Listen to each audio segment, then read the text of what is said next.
We continue to have a world that is confused that money buys happiness.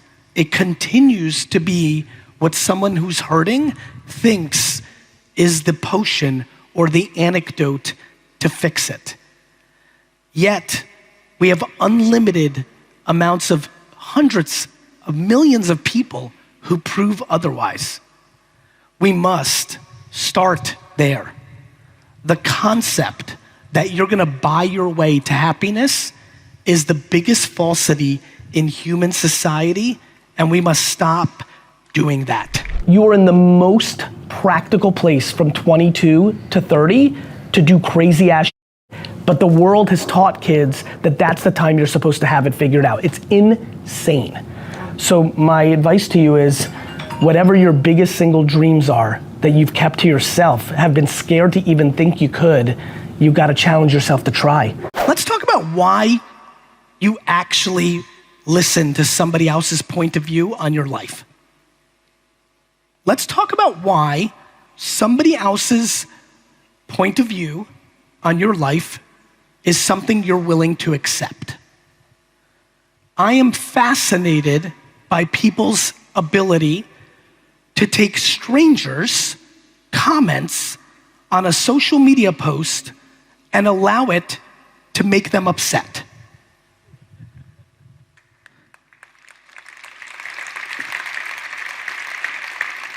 You post something, and you're happy to post it, and then somebody literally leaves a comment that you're unattractive, you're stupid, like literally high school and junior high teasing, and your entire day, sometimes week, sometimes month, is completely ruined by a human being who is on the other side on their phone, who is hurting so much with their own life that the need for them to make it palpable is for them to take time to go to other people's lives and try to tear them down to make themselves feel better.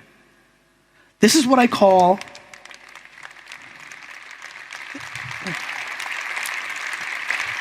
let's stop clapping so I can finish this one.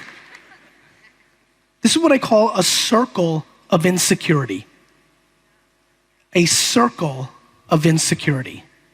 The concept that that is happening is not Facebook's fault, is not Instagram's fault, is not TikTok's fault. It's not. We have become infatuated with blaming the platforms for our own shortcomings. Until humans decide to lean into accountability and stop blaming platforms and politicians, people will continue to be unhappy. Rule number 9, take accountability. I want to remind people, you're in control. Yeah. It's incredibly important and appropriate, and I appreciate, especially being very cordial for people to ask and things of that nature, but I want to remind people they're in control. Yeah. I want to provide value and put out things in my professional career. I'm incredibly private and feel that the world is entitled to what you give it. So when I watch people get upset when people get into their business, I'm like, you're giving them your business. By the way, you're leveraging your business. I don't want to leverage nor give my personal life to the world. I don't think that's the right way, by the way. I just think it's my way. So the reason I have a little bit to what you're referring to is it became not sustainable because it's been a long time, and I was in a transit, it was the appropriate time. And I needed to just get some context out there, but it's not where I'm gonna go. And that's what I was more interested by. To me, it's not. Listen, us being together, my brain goes into maximize the value at the highest levels because we have the opportunity to, for as many people are listening. The takeaway there, from my perspective, is you're in control. You have a learning disability and you want to share it, mazel tov. You don't, great. It took me, back to something less serious, it took me 15 years of public life to say I'm not candorous. And it's hurt me in my personal life and it's hurt me in my business life. You get to share what you want to share. And I think people should be careful of what they share. Yes. You share your abs as you're a good shaped dude, people are going to talk about your body for the rest of your life. Yeah. Yeah. Like you did that. Yeah. You're going to show your kid all the time. They're going to talk about that. Relationship, they're going to talk. You're giving the world permission. Yeah. I prefer not to give the world permission because that's a sacred place for me. Yeah. You know, even look at my mom. She, like, the greatest gift I could give to the world is my mom to the world. The greatest.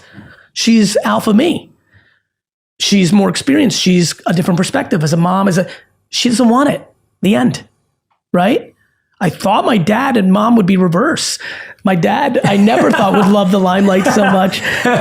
But, you know, so I think if you're listening right now, please, if you're not going on social media because you have a skeleton in your closet, you have a disease, you have a bad, you know, situation, you're like me and like grew up in a family where like personal life is private. That's, I think, you know, in Russia, that was like, people would go to jail if anybody knew anything about you. So I think it ingrained in my parents, which then ingrained in me and my sister and brother. Like, we're private that way. You know, I think you have to understand you're in control. Facebook and TikTok and podcasts and YouTube don't make you do anything. Yeah. They don't make you do anything. I'm so glad you addressed that because I think and this is why I brought it up, I think there's been a mask of false vulnerability that's been encouraged because of social media. So people think that the more vulnerable or more open you are, that shows authenticity. Yeah, I totally disagree. I love you for that. Right? You're going to a very smart place. Yeah. I would argue I see more lack of authenticity in the way that people are leveraging their family and personal life because they know it does well. I think the lack of accountability is leading to so much unhappiness. Mm-hmm. Like, life is so much better when you're like, this was my fault. Yeah, absolutely. You're in control. Yeah. And so, like, you know, this was like a wrap up to control. You're in control. Yeah. You decide what you consume. You decide what you believe. You decide who you surround yourself with. You decide what you put out. Take on accountability. Yeah. Everybody wants the blame right now. The algorithm, they're acting as the algorithms are like hypnosis. Mm-hmm. And I understand endorphin hits and all that, but like, you can delete the app. Mm-hmm. You can. Like, where's accountability in this? Yeah. Right? Yeah, absolutely. Like, we have alcohol, we have tobacco, we have drugs, we have weapons, and we have all sorts of issues, but most people play within moderation. That's on you. Yeah. And it's a tough truth, right? It's a tough truth. It's a tough truth. Especially when you're unhappy. Yeah, yeah. That goes back to why it's important. Mm-hmm. It's like the chicken and egg. It's like working out. Like, I got into better shape the last 8 years. Nothing comes less natural to me. Yeah, tell me. Nothing comes less natural to me. I can relate to you. Right?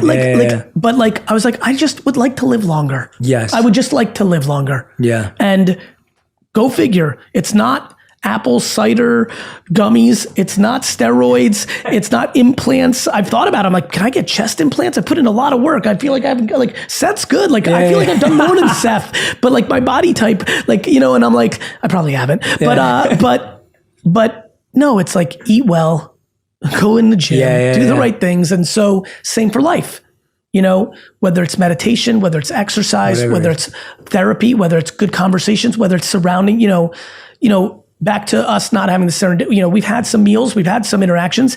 They're always like, they're nice. We need more. I would like that. Yeah. And we'll build on that. I think, you know, I'm spending more time thinking about spending more time with more while doubling down on core. You know, you know, because I did a really good job in the last 10 years of doubling down on core, but I think being as busy and I love what I do, you know, I really do want to build out more of a friend network. I want to take more people from lightweight acquaintance to solid acquaintance. I want to take people from acquaintance to friend, from friend to best friend. And so I'm on a journey like everybody else, but I think that, I think, believe it or not, and this is going to sound so crazy for so many, the world actually has so much potential for everybody listening to be the best time to be alive. Medicine and technology, and there's so much, but we're caught right now. It's like a hamster wheel. We're in the momentum of focusing on, you know, the bad. Yeah. And there's always bad. Yeah. The Holocaust was bad. Genocide is always going on. Genghis Khan was not a fun time to be a human. Yeah. Like, you know, like we are very bad at history. I was a really bad student, but I did well in history. Like, but that starts with you. What are you going to do about it? Because right now everyone's like pointing and feels like it's on someone else. Yeah. It starts with ourselves. Call somebody you haven't talked to in 2 years. Just literally go to your phone right now, contacts, hit the letter C, the letter F. You're going to see somebody from high school, somebody that you used to date and you're over it now. Like just literally call somebody, call, not text, call somebody and just say, what's up? I hope everything's good. And like, that's it. Like, even if you hang up after that, like, get, you know, like exercise, like eating, getting into practice of optimism and positivity and good matters. So randomly just call somebody and hit me up on social and let me know how it went. Like, but this is crazy. I do this once in a while in my world. Like people have called their father, estranged father for 15 years, their best friend that they just both got busy and now they're like back and their families are friends. Like this, it's crazy. The thing that I spend most of my time on is trying to get people to understand that patience is a very important variable of success, and more importantly, that I believe the far majority of people in this room do not have a great relationship with time. I am fascinated by people in this room who are stressed at the ages of 18 and 22 and 25 and 29, like they're running out of time. How many people by show of hands are under 30 years old?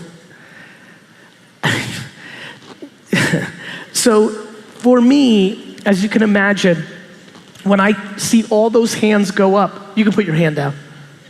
Yeah, you're good. Okay, good. When I see all those hands go up, and I know in my mind with the way that modern medicine and technology is going, that the far majority of this room is gonna live for another 80 years, it really gets me excited / concerned when people want their business to be huge next year. The quicker you want it, the more vulnerable you are. The quicker you want it, the more vulnerable you are.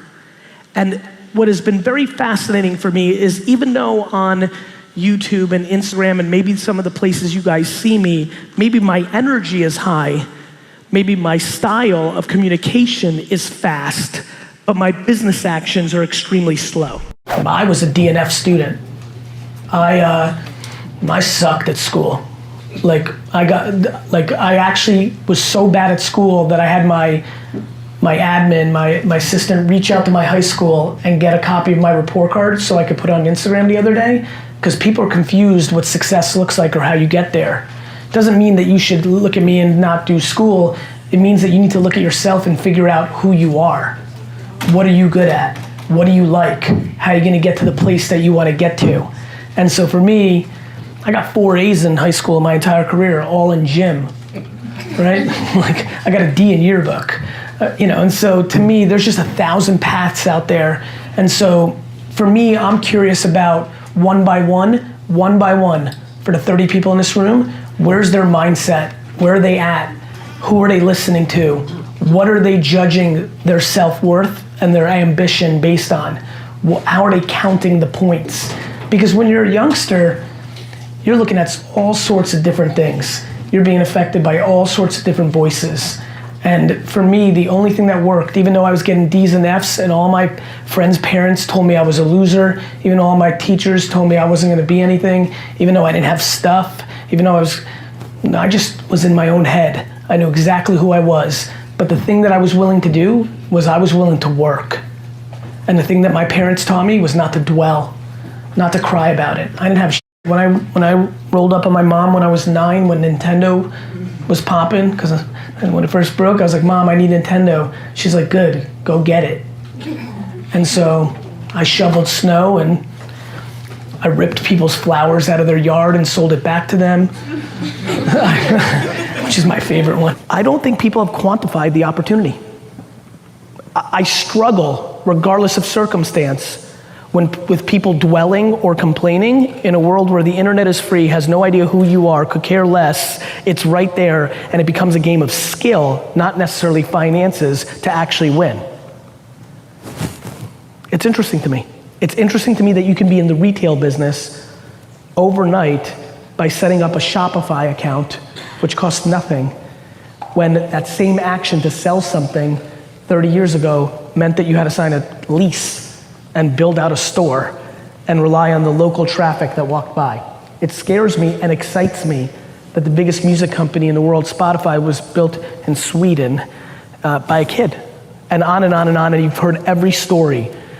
But more importantly, for every ridiculous story we've seen of Instagram or Facebook or Uber or Spotify, there are hundreds of thousands of stories of people with wins that are micro versions. I actually think the most unhealthy thing in entrepreneurship and opportunity is the big stories, and everybody thinks they have to build $1 billion company. I think we do not talk enough about the practical $150,000 a year, $300,000 a year, $700,000 a year business that you genuinely love what you do, and you can live your life being happy and financially sound, and what the cost of entry to be able to do that is in today's environment, which once again, let me say it very slow, between putting out a media company, if you decide to put that on a WordPress or a Squarespace, a retail company, on the back of a Shopify, you could start a radio show that is global on the back of just uploading something you record on your memos on your phone and upload onto Spotify and Apple and SoundCloud. My friends, distribution is free. I know it's a nerdy thing. Like, it's not like some big profound statement, but let me say it nice and slow. Distribution is free. It used to cost a fortune. Now what you put inside of it is the variable of your success, not your financial capabilities to create the distribution. You have to, like, I wish we could zoom in. I literally have goosebumps on my neck right now. No, but really, I really do. It's like a very, I will live my last breath trying to get people to understand this is remarkable. This is a game of perspective. Are you educated or capable of seeing it from the lens that I'm speaking about today, which is the barrier to reach the end person, whether you're a financial advisor and trying to get to a client, whether you sell bow ties, whether you want to be, how about the fact if you want to be a professional football player and now there's all these websites where you can upload your film because the scout didn't come to your tiny, tiny town and now you actually can be discovered. Like, everything has changed. My question and my dream every time I speak is, can I get one person in this room to get their piece? Accountability. Like, if you're coming up with excuses, like being super confident, filled with excuses when it doesn't work out is called delusion. How do you speed up things? Less rules. How do you speed up things? Less process. How do you speed up things? Less fear. I understood that if people were motivated and excited, that great things would happen versus fearful and political. The type of leader that will create this is one that really focuses on those three things that I just mentioned. I think people have now aspired to be an entrepreneur when they're not, and those are the people that are going through depression, are suicidal, are unhappy, because they're in a game that doesn't match them. So when I say that, it leads, I'm playing chess. It's never a one size fits all. I want to see what the person says next. I'm looking for the tell. Got it, brother? Yeah. I'm like, you know, well, listen, don't overstress. You got patience. Your 20s is a good high risk, high reward time. If it's in you, like if you said that to me, if Gary said to Gary, yo, go to Europe, go this, I'd be like, you. Right, me too. Well, that's what I'm looking for. Okay. Because when the kid says, yeah, you're right, I'm like, uh-huh. Okay. And I couldn't breathe. Yeah. And I couldn't breathe. Yeah. I had to do it every second. I couldn't breathe. This is when you're a natural purebred, you're in Beyonce, LeBron, Pablo Picasso category. You're an artist. Yeah. You're an artist. There was no choice. I'm not doing this for the flex or the gram or the money or the house or the jet or I don't want a single thing. I don't want to be part of any exclusive club. I don't need an island. I don't need a house. I need the game. Yeah. I need the game. Other people I'm watching here are 24 and are regretting shit already. I'm like, okay, I need to help them think about this because that's a bad framework. Because if you regret, if you're that insecure, if that's your perspective, then you have no right answer. Because if you go and travel and you're 34, Whatever you are financially or professionally at 34, you're like, I should have worked more, Argentina. If you know, or if you do the other thing and you work your face off, you'll be like, I ended up just like Gary. All my friends had fun, and yeah, I got $1 million in the bank, but I'm sad because I wish I went to the beach more often. So either you're in that framework or you're not, which is a great way to put a bow on everything I've been telling you. You want to blame other people, the government, Google, knock yourself out. You will go to the grave blaming somebody for something. I think one of the hardest things for people to deal with is hypocrisy. We struggle with it, and I struggle with it.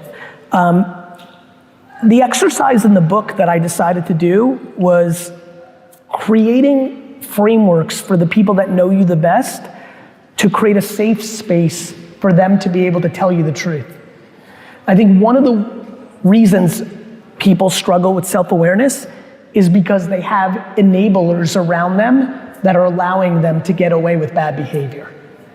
And so I'm spending a lot of time trying to think about how one puts the people that knows them the best in a safe place to actually give them the critical feedback that could be the jarrer of a journey towards self-awareness.